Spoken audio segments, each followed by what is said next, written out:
This is the men's forum number 12, Taking Back Control. I am Matt Derosier of FarmHopLife, and tonight, so far, see who else jumps in, we have Chistopher Vidal Hey, of SecureFarm. Makes the SecureCoop chicken door opener. He's yep. working on it right now, so he's not paying attention. I am. I'm just finishing up something, so I'm good. Um, so let's start with personal events, Chris. Yes, sir. Let's go through a personal event. Share a personal event of yours. Uh, Nothing very terribly exciting. It's more of the same. Organizing the homestead and getting unpacked and putting things where they need to be, where we can find them. Bought some shelves because Amazon had their Prime Day, and it's not terribly exciting. I planted a tree today. That's one thing. None of this is all terribly exciting. It's very very pedestrian, but it's just so satisfying.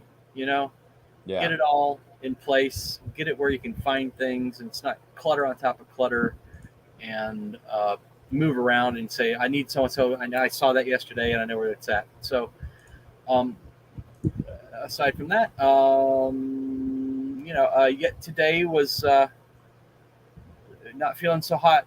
Some fatigue kept up to me, so I just got a good long afternoon nap, and it's an off day. Monday's an off day, and recovered, and then got outside and worked on in the garden area and things like that. So, you know, it, nothing very exciting, but just feels really good. Just put one foot in front of the other, make progress, and the topic, the show topic, taking back control has been the quest that I've been on. Just trying to take yeah. back control of feeling awful and not getting anything done. From zero to, we're making little progress here and little progress there. So, how about you? Yeah. Let's see. Over the weekend, brought up Milo to see Katie and new baby Lila. So we were like, between Katie and I, we were trading kids. I'd be in the NICU, Katie would have Milo, and then Katie would be in the NICU and I'd have Milo, and just kind of back and forth. And the two actually got to meet, like, kind of on Saturday for the first time. He can't come into the NICU, and so I've got a picture of like me holding Lila, like holding, kind of like showing her like up to like a window, and then Milo and Katie are on the outside looking in, and like that's the best that they could do to like have Milo meet his sister. And it's like, it's weird and it's kind of dumb, but it's the best we can do. So Is that COVID rules? no, it's, I think it's NICU rules. NICU rules. Okay. Because so Lila, her, I think she would have been born like, if she was full term, she would have been born like yesterday or something like that. So um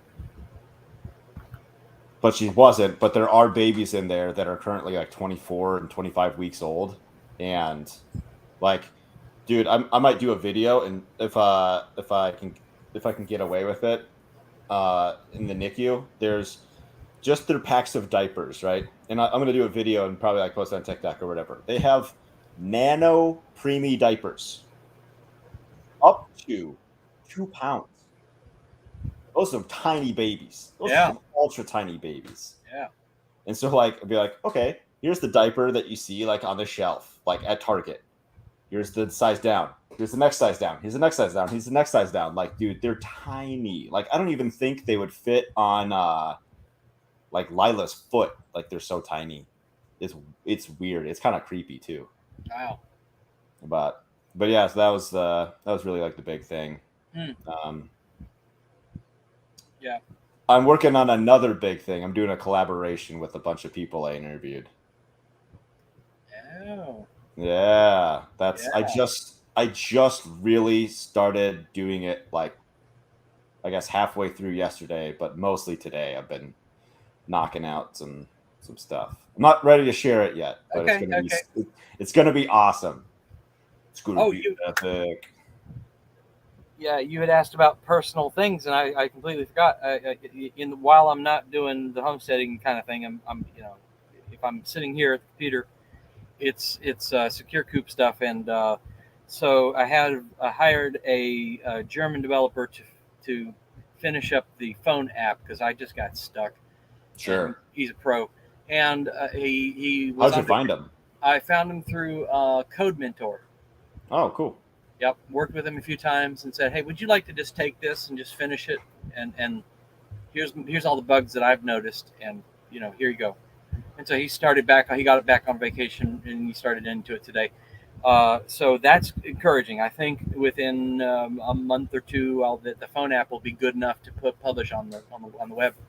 But while I had some time, I sat and a little bit of a saga with SecureCoop. I've hit highs and lows and all sorts of roadblocks with it, and one of the roadblocks was the microchip apocalypse that started last year. I was going to base it around the Raspberry Pi. If you know anything about those, they're little tiny little. I played with them. Yeah, they're cool. So for the audience, they're little tiny little credit card sized computer, and they're really cool. And they were inexpensive, and now they're extremely expensive. And I noticed that when I started into it, I said, "Oh, I needed some support chips and some extra chips that would make this Raspberry Pi work like it's supposed to." And those chips started to go unavailable at the start of this thing. I said, I don't trust that this Raspberry Pi is the right solution. So I took like a good year to switch it out from Raspberry Pi to a different core chip. And so in the process of doing that, I had to up in a lot of the original design. So it's radically different than it was about 2 years ago. And one of the things I had said was I'm going to abandon the door opening part of it. Initially sell a device that only monitors an existing coop door. Somebody already has a coop door opener. Retrofit, sure. Yeah, retrofit, and it monitors one. Well, I had some time this week, so I got back into that. So how did I do the motor? How would I have done the motor? And I sort of planned out and mentally walked through how to do that. So that's basically almost ready to assemble and go. I need to start buying a few parts for that and testing that out. So I'll have the sensor, I'll have the motor part, and then also this week I had time and I said, what about my other accessories? I found a power strip. I wanted to be able to control heat, lights, things like that. Power strip, and so a power strip needs Wi-Fi connectivity, and it needs to be able to put my own software on it. And it needs safety certifications. There's so many things you got to look for. And I finally found a listing of those kinds of power strips this week. So, yay on that. The motion sensors, I walked through and planned that out. The water quality sensor, the air quality. So more or less, I've got in my head now a real clear forward path that I can take to bring the rest of it to market, bring the accessories to market. Nice, dude. Where it's sort of cloudy before. So I'm just excited about that because this thing's finally rolling after years of just hitting roadblock after roll. This thing's really rolling and clicking now. So I'm encouraged. Excited. Yeah. You better, if you find all your parts, you should just buy them by the pallet right now. Yes, sir. I got the put it on a credit card. Yeah. I bought the core chips for the first round of units. I've got 1,300 chips and 2 big rolls. And they cost $4,000. Holy smokes! And they're just sitting in my shed. I'm thinking if I was a thief, I would just walk right past that box and be like, probably. "Oh, look, there's the power tools for $20 that I paid for." I was gonna save this for the end of the show, but since we're still early, we're talking about it. Support Chris right here. Yes, SecureCoop. Yeah. Some of your viewers jumped on my mailing list after I was on the show, on the first show. Really? But they did not hit the second email, which is the opt-in email. You get with the mailing list. to confirm it. Yeah, they didn't confirm it, so I'm like, oh, you guys need to get on there and confirm it. You can get that, and if you're a fan of the Survival Podcast and the Member Support Brigade, he's got a coupon. You can combine it with this one. So thank you for pimping me out there. Sure, dude. I've got another idea brewing. When it does get released, I might do something crazy and wild, but we'll get there later. Okay, I like it. I'm excited. But yeah, I got a question about the German guy. Is that expensive? Yeah, is he expensive? Yeah. I want. He's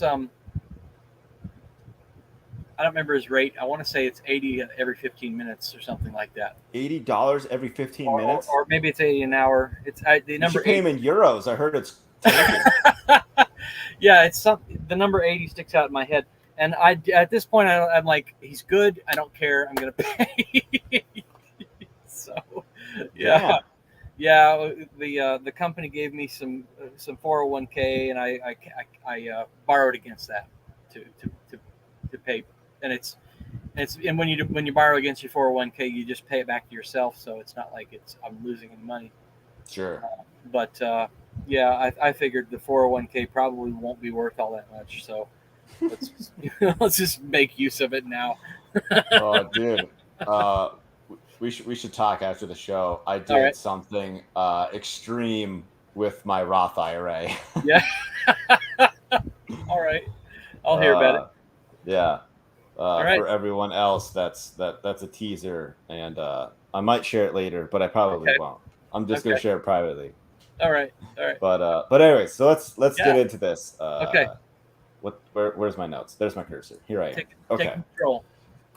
Okay, so taking back control, and right at the very top, for everyone that isn't looking at my notes, I wrote not political. Like, this isn't a red versus blue BS thing. And I think I wrote that in the email too. Like, so you can just stop. That's not where we're going, because I don't care about who's in the White House. I don't care who's in the Senate. I don't care who's in Congress. Yeah. Don't care. Stop it. I'm talking about taking back control of your time, your money, your food, your family, your employment, your community. Mm-hmm. That's it. That's the show. We can wrap up. But honestly though, like, what made me think about this topic is, like, I like working. I don't like my work. And that's just like from a satisfaction standpoint. Like, yeah, I've done it enough. I'm ready to move on to something else. Right. I want more control of my time, because like, I have to go to work. Yeah. It's not like I get to go to work kind of thing. So I'm with that. Yep. So if I can take back control of my time and be like, I'm going to go to work today. Like, and this is going to be a good day. Like, this feels good. Like, I want that. I want to get that feeling. So what are you trying to do to take back some of your time, Chris? Yeah. Well, hiring the developer for one. I was just dragging it out. Sure. And a lot of things in life are a trade-off. So, I can either have a 401k that's probably not going to be worth anything, and I didn't contribute to it. It was all company contributed. So, but I can either have that, and it wasn't that much anyway, or I can spin my wheels trying to develop in a language that I'm not really good with. And that. So I said, I'm going to hire a guy, and sometimes you just have to make those kinds of decisions about because they are just trade-offs. You just can't have it all. What's that? That iron triangle, that the thing where you have, you can pick two. Yeah, you can only pick two: fast, quality, and inexpensive. So you can only pick at most two. Sometimes you don't even get any. So taking back my time, we just installed some. It's Warlord. We just Hey. installed some drip hoses. My wife was getting tired of standing out there, 45 to an hour daily to irrigate with the hose, and I said, all right, I bought some drip hoses. Let's install them. And so we ran some drip hoses and picked up some extra hoses to run those out through the garden, so that she'll have that going on. Time wise, the book Getting Things Done by Dave. Chappelle. It's been years since I've read it. Let's see. Dave Chappelle. Dave Allen. Dave Allen. Yeah, Getting Things Done. And he the way he breaks down all of your tasks and things, you say, what's the next step to getting this thing done? And that's what you just keep asking yourself that. What's the next step to getting this thing done? Sure. Hey, How's it Warlord. going, Warlord? Hey, well, I'm busy, but I find myself in a queue, so I figured I'd join in. Appreciate it. Appreciate you being here. So we're just talking about what you do to take back control of your time. Oh, yeah. Yeah, well, let's see. One of the things, simplify. Yeah, I deal with a lot of livestock, and getting livestock, into a more coordinated place, or say, instead of having, say, separate pens or something like that, they might have their internal struggles and all of that, but getting, figuring out how to, say, get 15 rabbits to not fight too much and putting them all in one pen sure makes it a lot easier to take all of those rabbits instead of having them in separate cages and so on. Oh, that makes sense. Yeah, it's there are a lot of ways that you can capture your time, but one of the most important, and this is something that I'm still trying to work on, is learning how to delegate. And I have farm hands now. This is, of course, that requires that you pay for them, but I have to learn, okay, this is a task that I find is very important, but I need to be able to trust that guy to do that task. Right. And, make sure that he knows how to do that task. Takes a little bit of work up front, but delegating is very, very important for retaking time. So organize things in such a way that you can do things as quickly as possible, but also learning to delegate is up there. And if you can delegate to a machine, even better. Yeah, automation. Do you have a ranch hand, Warlord? Right now, I have a full-time ranch hand and a part-time ranch hand. Nice. Are they working out pretty well? I mean, they must, right? Otherwise, we're gonna keep them around. Full-time guy is amazing. I mean, yeah, he's just fantastic. But he's going to be going in for surgery soon, and I'm going to lose him for a few weeks. Oh man. The part-time ranch hand, she is going to be bumping up to full-time probably come this winter, and but at the same time we're looking at expanding our operation.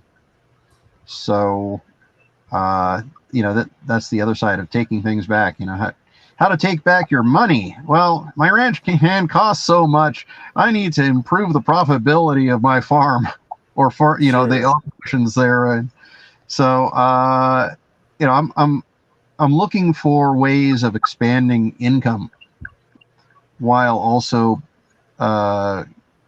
having ranch hands who can help pick up the slack and take care of things.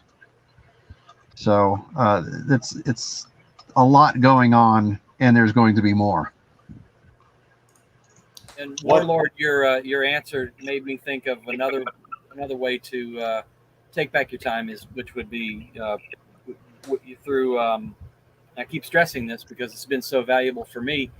Is learning to use native plants, native or very plants that love your region, and then also permaculture principles. So you're working once, you're doing all the work once, and you're putting it up front, and then you can more or less walk away. I know it's not that perfect, but the diminishing effort after that point is just so valuable. So that's where you're.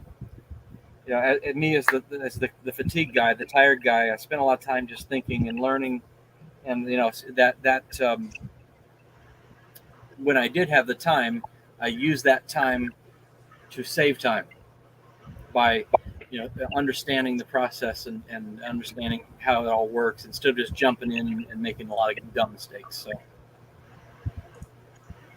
he also touched on making money, like making his money work. Like, so to get your time, you put in money for this ranch hand, but now you have to also up production to make it worth more. So or at least pencil out, right? So what are you guys doing to take back control of your money, so that you don't have to? Well, Warlord, you got your ranch, so you don't have a regular job. You work 24/7. So how do you make it so that you don't work 24/7 with your money? Well, I'm the ranch is not the only thing that I have, which is very lucky for me. I have rentals. I have long-term and short-term rentals. The long-term rentals cover my personal costs pretty well. The Nice. short-term rentals are kind of coming up. They're not covering their own costs quite yet. But I have a nice cabin in the woods that right now is doing almost nothing for me. I'm paying property taxes on this thing. I'm paying utilities, and it's just kind of sitting there. But the ranch is still under construction. There's only one real building on it, and it's a greenhouse. We're living in a camper. So I haven't really moved out of the cabin yet. But one of the things that we're working towards, we're going to sell the old cabin, which should give us a fair bit of money. And then we're going to build a shop and an indoor arena with that money. The indoor arena opens up a lot of possibilities. We can hold picnics. We could rent arena time, by the hour for probably about $20 an hour or so. We could board horses. So there are a lot of opportunities that become available when you have the ability to fund those ideas. And now this is not going to be an inexpensive venture, but it should be lucrative once things are set up. Definitely. But we're still selling milk, and we're refining that process. We should, in the near term, double our production soon. And milk is our big seller. So we're probably going to be, right now we've got 3 cows on the line, and they're producing about 5 gallons per day now because we've refined our process a little bit. We've been doing milk sharing, but we found out that the cows were holding back unless we treat them in a certain way. What we have to do is we have to put their calves away overnight, and then when we go to milk them, we release one of the calves, and as soon as that calf starts suckling, the cow drops all of that milk, which, you know, it's right now it's a small part of the operation, but we're still figuring these things out, and that's going to become a not insignificant part of our income. So the way I look at things, especially in a time of inflation, and we're suffering some pretty serious inflation, the way I look at things is I want to move my assets to things that hold value very well, such as real estate, but try to get as much of an income off of those things as possible to try to keep up with the inflation on an income level, cover my costs, and cover me moving forward. If I can get that arena, and should be able to get the arena and barn stalls and all of that to cover the cost of all of our farm hands. In fact, that most of our farm operation will be covered right there. Then everything else on top is going to be gravy, and that'll be useful for doing things like buying and maintaining equipment, building the actual farmhouse that we're working on, and so on. I love to live vicariously through people like you who doing those great things. All we've got is a little couple 1,000 square foot little garden, and we're just making the most of what we've got. we're not doing. My son did get paid for a couple of plants this week, so I was glad to hear about that. But it's not, ours is not for income; it's for money savings. So sure. We're moving in that direction to grow those things, and I just put in another avocado tree today, and wow. I don't know if it'll make it. It's not looking good, but it'll try. And we got a bunch of little plants and trees and things like that, and so it's we're offsetting a little bit of our groceries, and with the intent that we'll practice these skills and reproduce them and do more and more and more and more permaculture style, and then just get it in the ground and walk away. We're not doing that, but I'm thinking about as I work with automation, and you're talking about letting a machine do a lot of work for you. As I think about it was Jack that inspired me to go down a career path of automation. Yeah. I think that this is going to be the way that this great reset and these elites, because they know somebody has still got to make the crops grow. There's something in somebody, these elites, they have in their explicitly stated, I want to reduce the number of people. So these are, explicitly stated in their goals. But they know they're still going to need to keep some people around. And so they're going to need machines. So I know that the career that I'm going into this backyard automation, into this gardening automation, and maybe even scaling up to farm automation is going to be the future. And I'm working with it in a way. I'm coming at it from the libertarian kind of perspective, where the person with the backyard flock can take charge of themselves and not put it in the hands of big agriculture. So the person has access to these tools that formerly only multi-billion-dollar, million-dollar Monsantos and things had control of. So that they can then save their time. I've got plans now for an electric fence monitor, so you don't have to go walk your electric fence, to check for shorts and make sure those are good. You'll get an alert on your phone. Hey, this fence went down. Go out and check it. That's awesome. Will it work across a couple hundred acres? Yes, it will. The range should be about 10 miles. Are you using like Zigbees or something? It's called LoRa. Okay.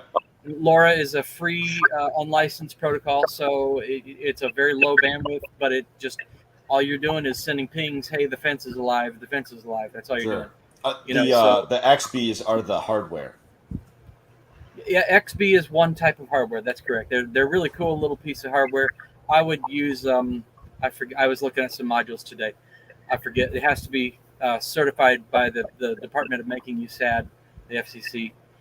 But regardless, it shouldn't be too expensive, and it should send notifications to your phone, and solar powered. So it's like hands off.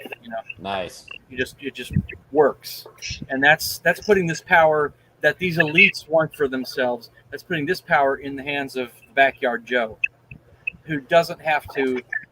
He's got the predator coming around, and now he's got a motion sensor to let him know, hey, there's something in the garden, and so he doesn't have to spend as much time freaking out about predators coming around.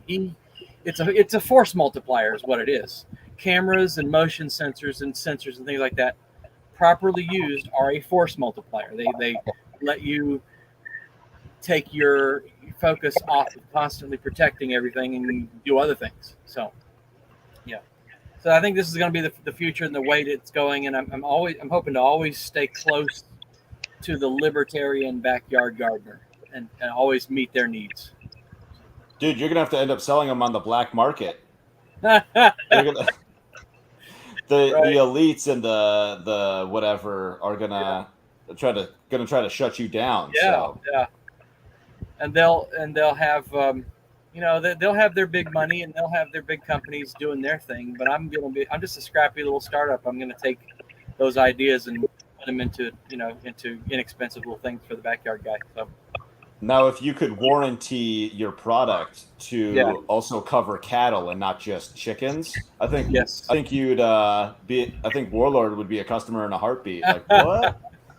That'd be a big guarantee, but it's something to consider. Because I was telling Matt that I guarantee that if something happens to the flock, and I don't notify the customer, and something happened, then I'll replace the flock. I don't know if I could do that for cows. Okay, yeah, with chickens, the threats are smaller. Yep. The threats get in more easily. Yep. And there are a lot more threats. It's difficult to keep chickens safe.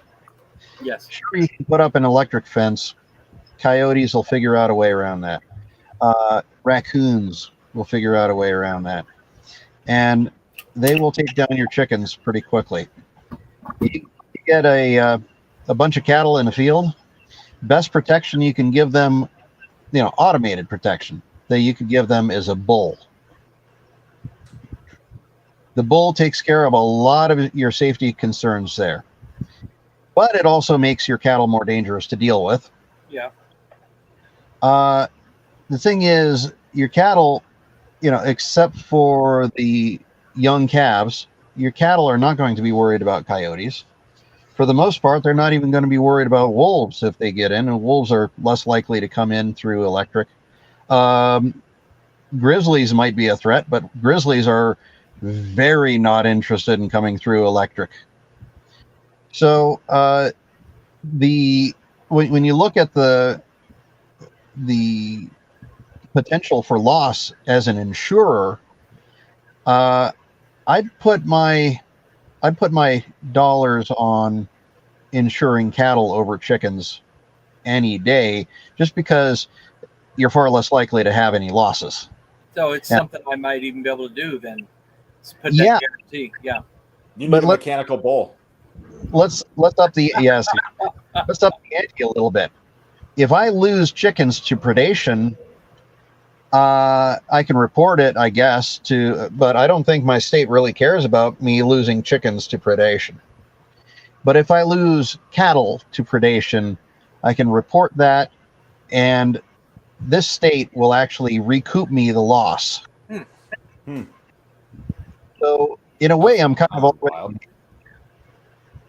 Now I don't know if they'll recoup me for any losses for, like, say, cattle theft, but if I lose cattle to predation, yeah, they'll cover. Chris makes a product, or is in development of a product. He's very close of an automatic chicken door and like monitor and everything like that. And his product is warranting chicken loss. That's how that came up. I kind of gathered that. Okay, I didn't know if there was like, okay, make sure everyone's on the same page. Cool. Yeah. So we already kind of talked about taking back control of food. What about family? Because it seems like our society today is like trying to absolutely destroy the family unit. Like every which way, it's getting attacked. They don't want you to be a happy family. If you want to be a family, fine, but you better be a miserable family. Like you better hate each other's guts. Your kid better sneak out of the house and do nefarious things, and your daughter should come home and scream in your face every night. Like that's the family that they want. So what are you guys doing to have a stronger family unit? I could say that in our family, we had quite a few rocky years at first. It was just challenging, difficult. We went to therapy. We went to talk to people. Just really had a hard time. Never really got anywhere with the therapy, but in my own life, I picked up a book by Henry Cloud called Boundaries, and I learned where boundaries are the principle is like a fence. If you don't, good strong fences make good neighbors, and so you don't. I can't control what goes on outside of my boundaries, but I can control what I let in to my world. And I started to step up and place healthy boundaries on, this is what I will do and this is what I won't do. And it wasn't liked at first, but it has served to really grow us closer and stronger as a husband and wife. With the kids, it's the same thing. There's things I won't do. Okay, kids, I'm not going to do this for you. If you want it, you have to take care of it. You have to do it. And I tell my oldest one, when you turn 18, I'm hoping that I would at least be able to get you a car and a tiny house. We don't have much funds. I'd do more than that, but a car and a tiny house, I could do that. And that way, especially if it's got solar, it's got rain capture, they'd have all their needs met. And I would say, okay, if you want more than that, that's up to you. There's my boundary. I'm not going to babysit you for the rest of your life. So this is what I'm hoping to give you so that your basic needs are provided for. If you want more than that, you have to go out and get it yourself. And so for me, taking back control was simply not trying to control someone else, but control my own self. Control, this is what I will permit. This is what I will allow. This is what I will stand for. You may do this, you may not do this. I had to do some things that were not popular, but I've seen great results out of it. So, yeah, you gotta just bear down and just stand firm. And this is what I'm gonna do. And this is what I won't do. That's how I take control of our family, because I can't go out into the rest of society and make all these families around here do the right thing, but I can do for myself the right thing, and hopefully stand firm in an example. So that's awesome. That's a great answer. Well, that's a big question, though. How do we take control of the family or maintain sanity within the family? The first thing that I would do, and I'm getting into the just getting the whole idea of fatherhood into my head right now. We have one on the way. Congrats, dude. Nice. Yeah. So this is going to be a new experience for me. So In short, what I'm saying here is I really don't know what I'm talking about, but let's go ahead and talk about it anyways. You can talk out of your ass. That's fine. We'll give you a pass. So, the first thing that I am doing is I'm limiting outside toxic inputs. We have no cable TV. Nice. Well, Same. first things first, we're going to nip that one in the bud. Yep. We don't want cable TV. Yep. Unfettered access to social media is not going to happen. So, I'm going to have to back away from a lot of the social media stuff myself because I need to model the kind of behavior that I expect. I can't say, do as I say, not as I do. It doesn't work well for me.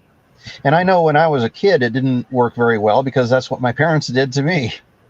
It really didn't work well. So I really had to deal with a lot of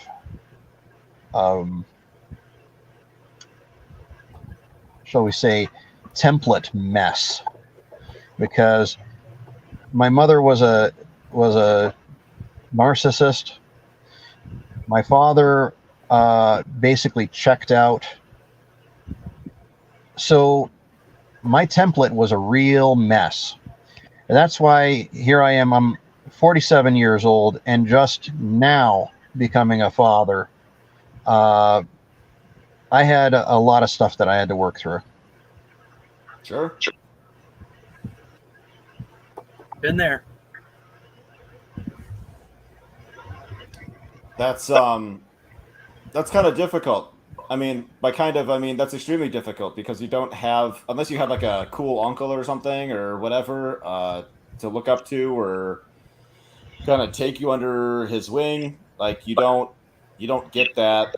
Even like a moderate example. It doesn't even have to be a good example. Like, oh, he did his best, and I'm gonna see if I can try to improve slightly on that. If I can do the same as this guy, like that is like a father figure, then I'd be happy with that. But man, that sucks that you can't even you have like a negative baseline. Yeah. Yes. There's a whole lot of I don't want to do this, but when it comes down to it, I have to have a toolbox with which I can deal with just about any situation. If I'm missing a tool for a particular situation, I'm going to reach for the only tool that I can grab, and I know that does not come from a good toolbox. Sure. What I cannot afford to do is enter becoming a father without going through and planning what can happen. How do I deal with these issues? How do I handle all of this stuff when I don't have tools that I want to use? I need to make the tools that I want to use. And that takes a lot of research. That takes a lot of figuring things out. And that takes a lot of game theory in a lot of ways. I have to think about things that, okay, I did this when I was a kid. My parents did this as a result, but I don't want to do that. I want to do something else. What do? Let's plan it out with a rational mind ahead of time so that when I'm faced with that situation, I don't approach it emotionally and revert to revert to experience when that experience didn't work and caused relationship problems. Yes, sir. Yeah, you're learning. I mean, you're intelligent enough to say that is what I want to avoid, and you're not going to just let it happen. Because so many people just let it happen, and that's just you should be commended for that because you're recognizing.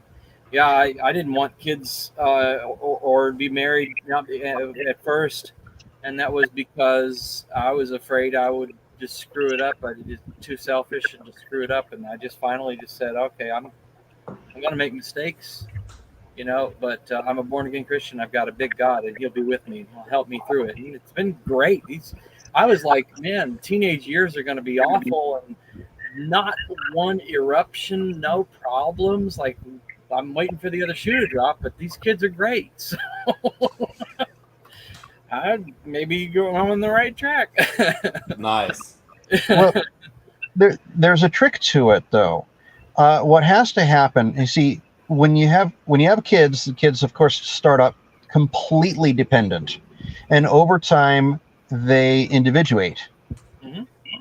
When that hits its peak is right about 12, 13 years old, when the kid starts getting into puberty and wants to be with friends more so than parents, and so on. The thing is, while that kid is developing, you need to develop a relationship with your kids, and that relationship needs to be strong so that when they want to individuate, you have a really solid background that's not based on authority, because all of that authority is going to go out the window. That kid hits 13, forget about authority. It doesn't exist. Yeah. So there has to be something else to fall back on, and it has to be a solid relationship.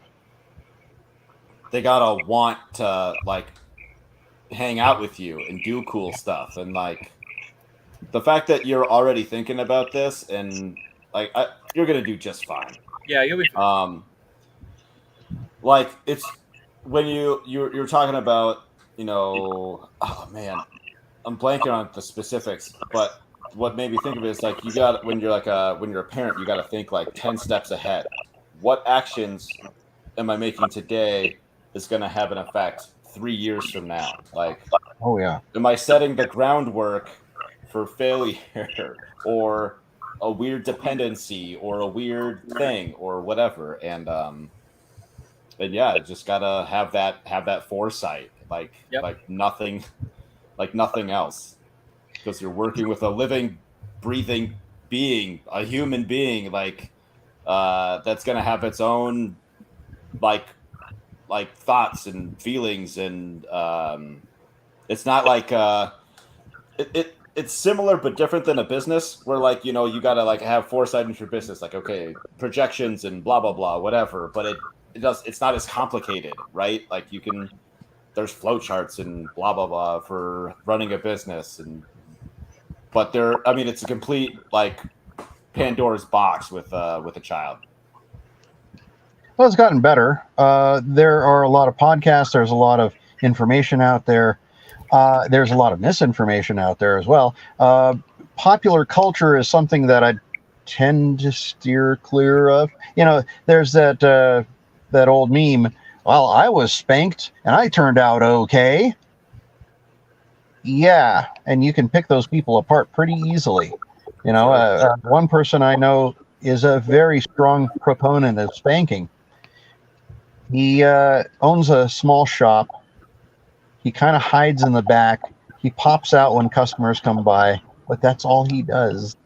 You know, he's been to one social function in the last 20 years. So did he turn out okay? Well, I mean, he's an all right guy, but I wouldn't say he turned out okay. I used to be on that team. Like, I was spanked and I'm fine, and then someone made an argument where like you're using violence to correct like a child's like behavior. You should be able to talk to the child. And like, if they don't understand, well, then you're using violence for no reason. Like, yes.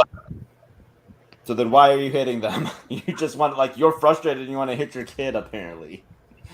Yeah, and this gets into a topic that I can go on and on about. I mean, really, that is a massive topic.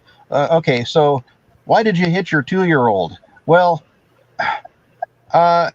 he did something bad, and you know, I'd love to be able to reason with him, but he's too young to reason with. Oh, okay. So how could that kid possibly know that you hitting him is because he did such and so action that you felt was bad?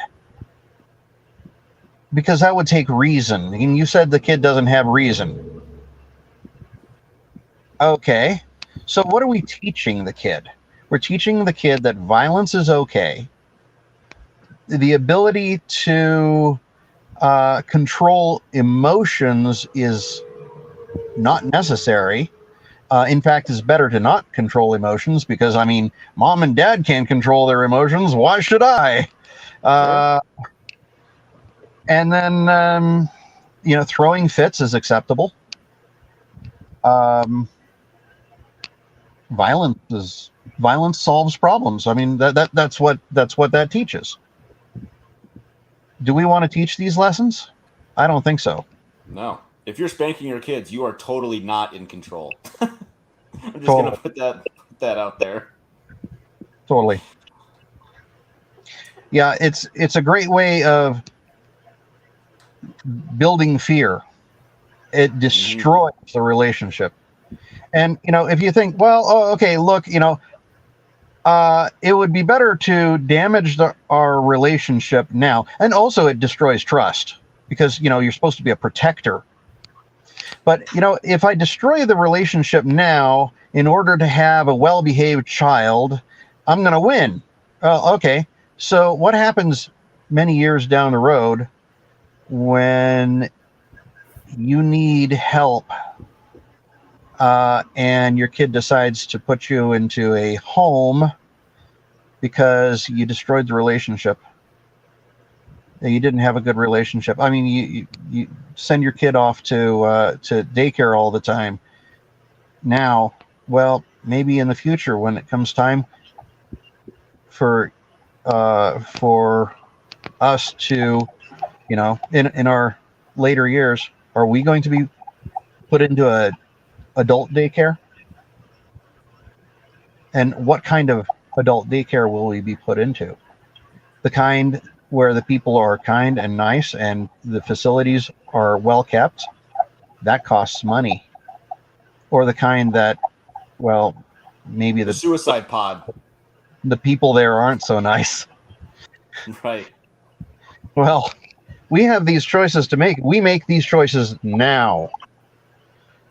We build our relationships with our kids now so that in the future we can rely on our solid relationships with our children.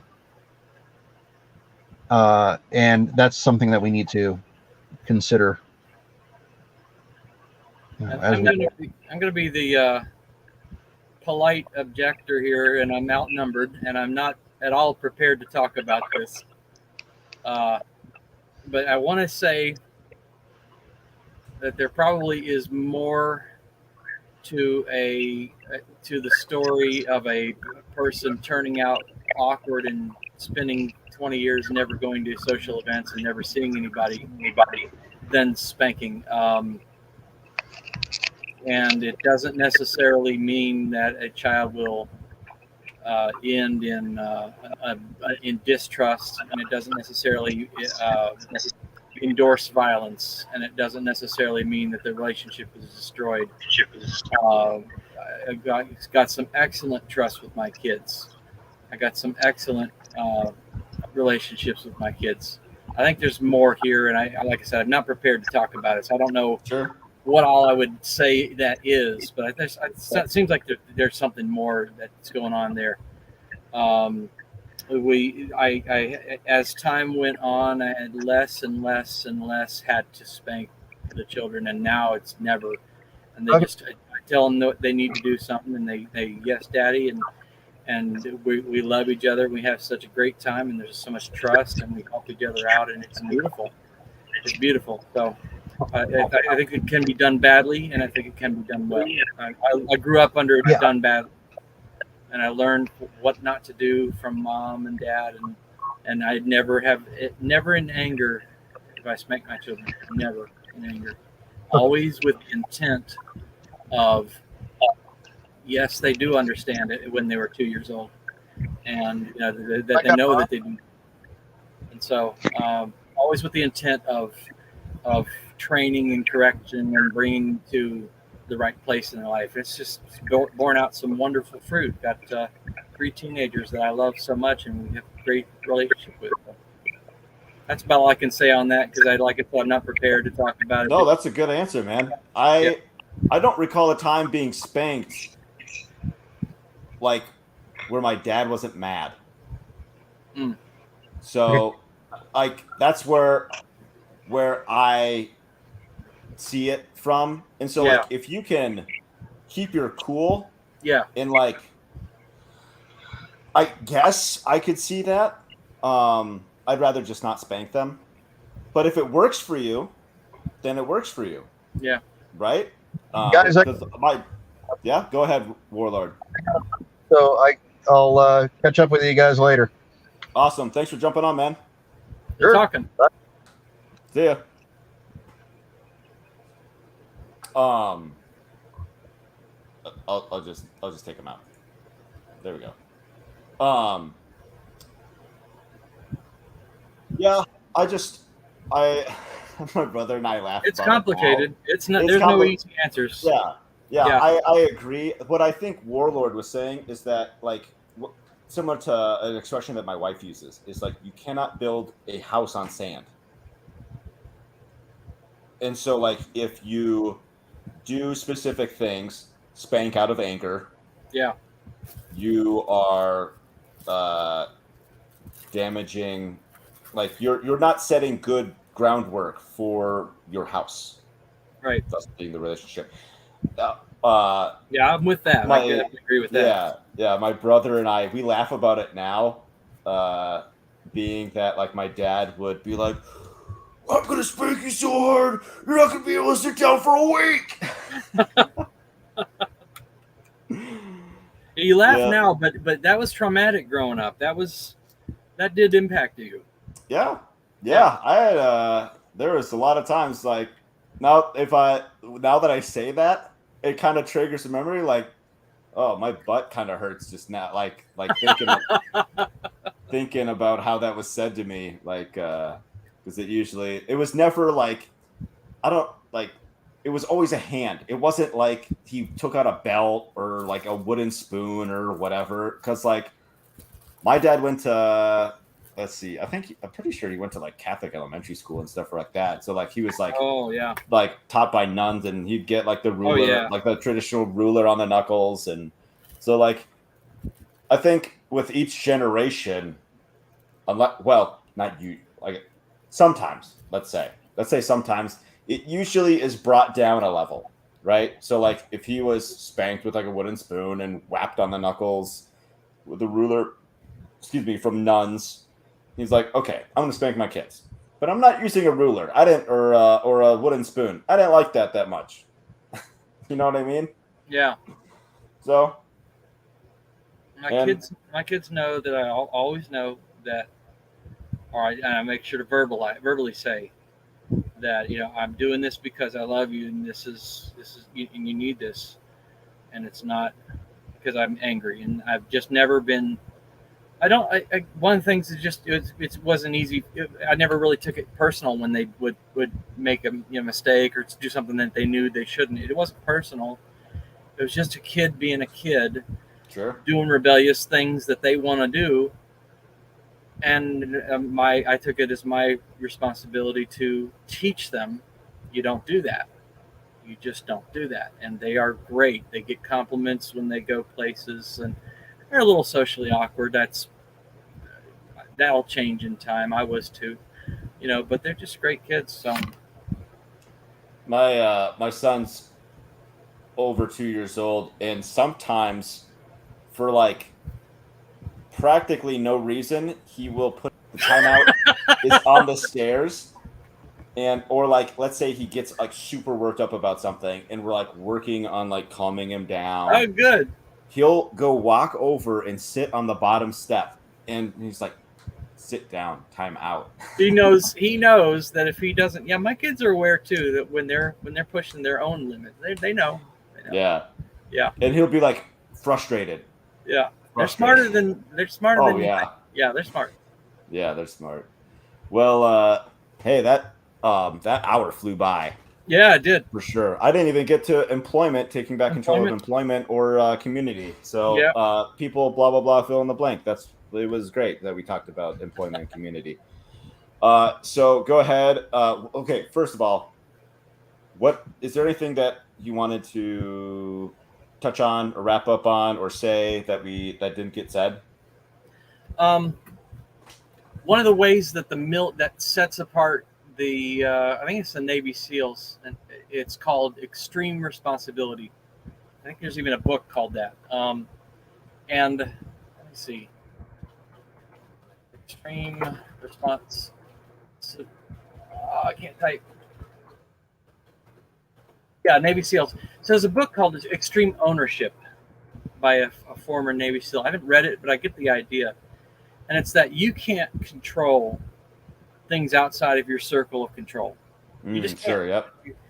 But you can take ownership of how you respond to those things. You can take ownership of preparing for it to never happen again. You can take ownership of, as Warlord was talking about, of delegating and delegating correctly. So it's the victim mentality is we're swimming in a society of victim mentality, and it's just hurting people, and they're ruining their own lives when they don't take ownership of their own issues. Yeah, I'm chronic fatigue. Okay, what am I going to do? Am I going to sit around and complain, or am I going to think about all the ways that I can cope and start to change diet and things like that? And I can be a victim. Nobody wants a victim. So taking ownership is the way forward of taking control, I think. I agree. Yeah. You reminded me of something, All and right. I don't know if you did this on purpose, but I can't believe I missed out on the whole sphere of control, sphere of influence thing, and I can't believe I missed that. But get that graphic for the slide or something. People can pretend. This is a low budget podcast. Yeah. Okay. Good enough. So I forgot I was going to bring this up. Just Google or do a web search. Sphere of. Well, there's a different thing I was going to bring up. There was a tweet that I read today, and I was like totally going to bring this up on the men's forum tonight, and then we didn't talk about it. So it's a quote from Wendell Berry in his book Mad Farmer, which, by the way, never read any Wendell Berry, but he sounds like a cool dude. Yeah. The quote is, "Not even your future will be a mystery anymore. Your mind will be punched in a card and shut away in a little drawer. When they want you to buy something, they will call you. When they want you to die for profit, they will let you know." I was like, dang. Yeah. If that isn't about taking back control, I don't know what is. And we didn't even talk about privacy, which I think there's plenty of sharing this photo on being out here. Yeah. We could do a part 2. Maybe.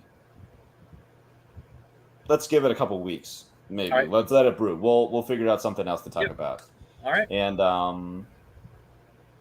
but yeah, I wanted to mention that for sure. So go ahead, Chris, plug your stuff. Yeah, SecureCoop.com. Get on the mailing list, get the free ebook, get the coupon FarmHopLife rocks. It's a tricky one. Yeah, and look for it hopefully the end of this year, maybe early next, but hopefully the end of this year. It's gonna be this year, he said. Oh, we're gonna do it. I'm gonna plug in hard on it. There you go. There you go. All right. Awesome. And you already said SecureCoop.com. SecureCoop.com. Nice. Awesome. Yep. And I am Matt Derosier of FarmHopLife, a traveling homestead family. You should check out our 20 by 23 project. It's pretty sweet. We're going to help out 20 homesteads in the year 2023. You can sign up farmhoplife.com/20x23 of link in the show notes. That's it. All right. Thanks a lot for the talk. Chris signed up, almost, kind of.